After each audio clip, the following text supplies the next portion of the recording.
Coucou, petite vidéo spontanée à destination des jeunes pousses, donc les étudiants en études supérieures et les élèves de terminale, dans le cadre de notre campus Créa Boost Jeunes Pousses, l'université invisible. On parle justement de certains sujets qui ne sont pas forcément mis en lumière et qui peuvent justement vous accompagner dans le cadre de vos études.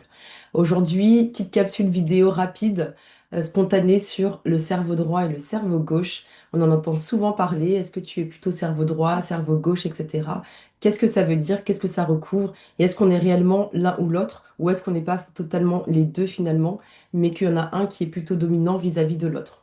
Je m'explique. On dit souvent que le cerveau gauche serait celui de la logique, des gens analytiques, etc. Et ceux qui utilisent leur cerveau droit, ils seraient plus créatifs, plus intuitifs, etc. Donc voilà, ça c'est ce qui est partagé globalement. Moi, j'aime bien parler d'observation aussi de ce que je peux voir, en tout cas de ce que j'ai expérimenté moi quand je faisais mes études, et c'est aussi pour ça que je fais cette vidéo.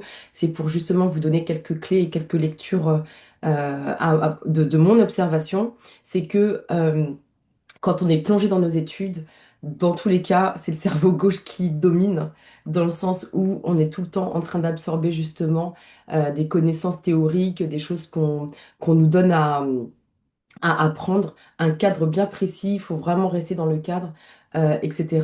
Même quand il y a des filières un petit peu...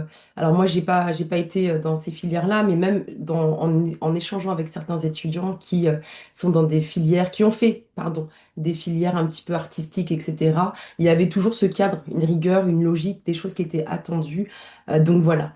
La réelle créativité, la réelle intuition, à mon sens, c'est pas dans les études qu'on la travaille. Et justement, tout ce pan-là, pour moi, il est complètement balayé parce que on est encore dans un monde très normé.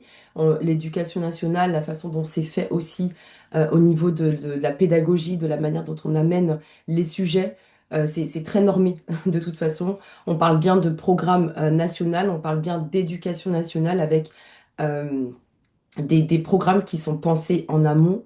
Donc, il faut bien dire que on est dans cette logique de choses qui est déjà pensée, qui est déjà normée. Voilà.